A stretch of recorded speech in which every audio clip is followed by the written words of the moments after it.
अस्सलाम वालेकुम, मैं हूं फैसल तारिड़। आज 26 जुलाई है और आज दिन है मंगल का। इस वक्त मैं सुप्रीम कोर्ट ऑफ पाकिस्तान के बाहर मौजूद हूं।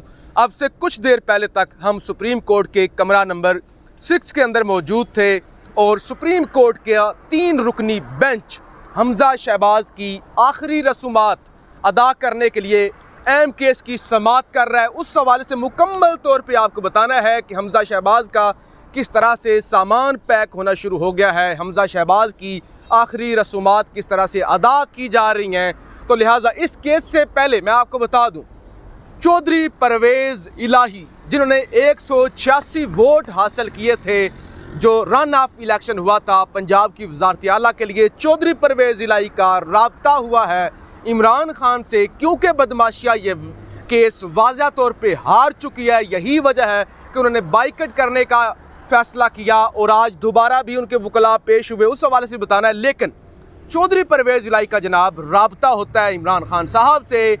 नई काबीना के अंदर कौन कौन से लोग होंगे, कौन कौन सा बड़ा नाम होगा, किस तरह से पंजाब को चलाया जाएगा और वो पुलिस एहलकार जिन्होंने जुल्म सितम की इंतहा की थी उनके खिलाफ किस तरह से एक्शन होगा और पंजाब के अंदर कौन कौन से ब्यूरोक्रेट्स होंगे, किस तरह से शरीफ ख़ानदान जो जुल्म सितम कर रहा था, अपनी मनमानी से फैसले करवा रहा था, उन पर किस तरह से एक्शन लेना है।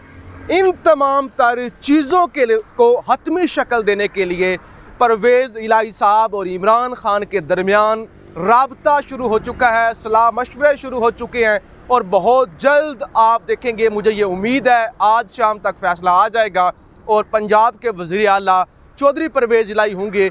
इसलिए अब तमाम तर चीज़ों को हतमी शक्ल देना शुरू कर दी गई है। इस वक्त मेरे पास जो इतला है उसके मुताबिक हमजा शहबाज ने सामान पैक करना शुरू कर दिया है और जो अहम तरीन सामान था, क्योंकि ये फ़िरौन है, ये किसी भी अदारे के अंदर आ जाए, किसी भी सीट पर आ जाए तो ये समझते हैं हमारे दादाजी का राज है, हमारी ख़ानदानी जागीर है, अब यहाँ पे हम रहेंगे, हमारी कब्रें भी यहाँ पे बनेंगी, हमारे मकबरे भी यहाँ पे बनेंगे, हमारी आने वाली नस्लें भी यहाँ पर राज करेंगी। जैसे सुल्तनत मुगलिया हो कि आप मुगलिया ख़ानदान के चश्मो चराग हैं, आपके ख़ानदानों ने भी यहाँ पे हुकूमतें करनी है। तो ये इस तरह का तरीक़ा वारदात डालते हैं। इनको नहीं पता होता कि अब पाकिस्तान के अंदर तब्दीली आ चुकी है, लोग जाग चुके हैं, अब इनको जाना होगा। तो लिहाजा हमजा शहबाज ने सामान पैक करना शुरू कर दिया है और चौधरी परवेज़ इलाही ने वज़ीर आला हाउस में आने की तैयारी शुरू कर दी है। काबीना डिसाइड कर लिया। आज क्या हुआ है जी? आज ये हुआ है कि जनाब चीफ जस्टिस उमर अता बंदयाल ने जिस तरह से धुआं निकाला है ना, जिस तरह से वो डटे रहे हैं अपने मौक़िफ़ पे, वो कहते हैं कि इस केस का फ़ैसला हर सूरत हमें करना होगा। ये नहीं हो सकता कि एक बड़ा सूबा वज़ीर आला से महरूम रहे और पंजाब के अंदर बुरहान जन्म ले। वो कहते हैं फुल कोर्ट वाला तो आप सवाल ही ख़त्म कर दें ना, कि आप ये जो दबाव डाल रहे हैं, आप ये जो ताख़ीरी हरबे डिलेइंग टैक्टिक्स इस्तेमाल कर रहे हैं। उन्होंने कहा मैं समझता हूँ, मैं आपकी कार्रवाई को समझता हूँ, आप जो ताख़ीरी हरबे अपना रहे हैं, फुल कोर्ट सितंबर के दूसरे हफ्ते तक नहीं बन सकता और यह तो सादा सा सवाल है।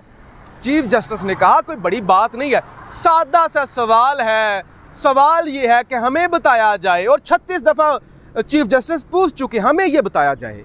डिप्टी स्पीकर दोस्त मोहम्मद मज़ारी ने इतनी फ़ैरूनियत से जो रूलिंग दी थी वो हमने कहाँ लिखा हुआ है? कौन सा पैराग्राफ है जिसके अंदर ये लिखा हुआ है कि सुप्रीम कोर्ट ने ये कहा है कि पार्टी हेड फैसला करेगा? इस हवाले से ज़रा हमें दिखाएं। सादा सा सवाल है, इसमें कोई बड़ी बात नहीं है।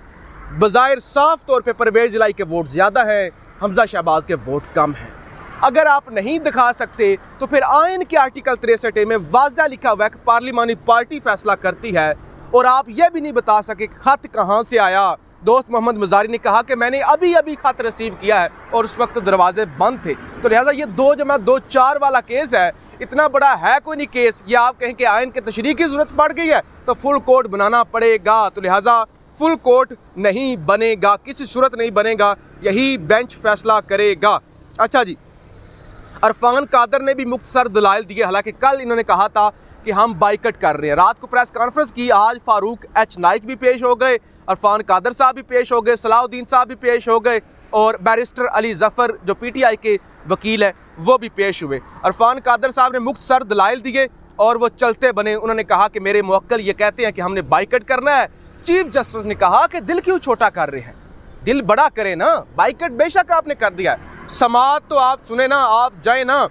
तो फारूक एच नाइक ने कहा कि मैं भी जा रहा हूँ, हम भी बाइकट कर रहे हैं। चीफ जस्टिस ने कहा आप बाइकट कर रहे हैं, भला पीपल्स पार्टी इस केस के अंदर फरीक थी भी, तो जब लिहाजा फारूक एच नाइक साहब या पीपल्स पार्टी इस केस के अंदर फरीक ही नहीं है तो आपका बाइकट करना बनता नहीं है।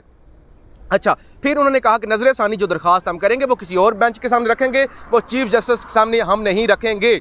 अच्छा जी, इसके अलावा बहुत ही अहम बात की गई है अभी मीडिया के साथ बाबर एवान की जानिब से। बाबर एवान साहब ने यह कहा कि ये सिर्फ NRO का बाइकट नहीं कर सकते, ये सिर्फ NRO के लिए भीख मांगते हैं। इसके अलावा ये हर चीज़ का बाइकट करते हैं PDM वाले।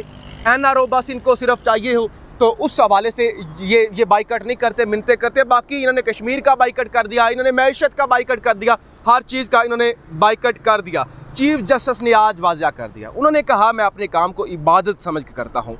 मुझे मेरे दोस्त जो जानते हैं उनको पता है मैं अपने प्रोफेशन को, अपने इस काम को इबादत का दर्जा देता हूँ। फिर जी बैरिस्टर अली जफ़र ने आज इस तरह से दलाइल दिए हैं।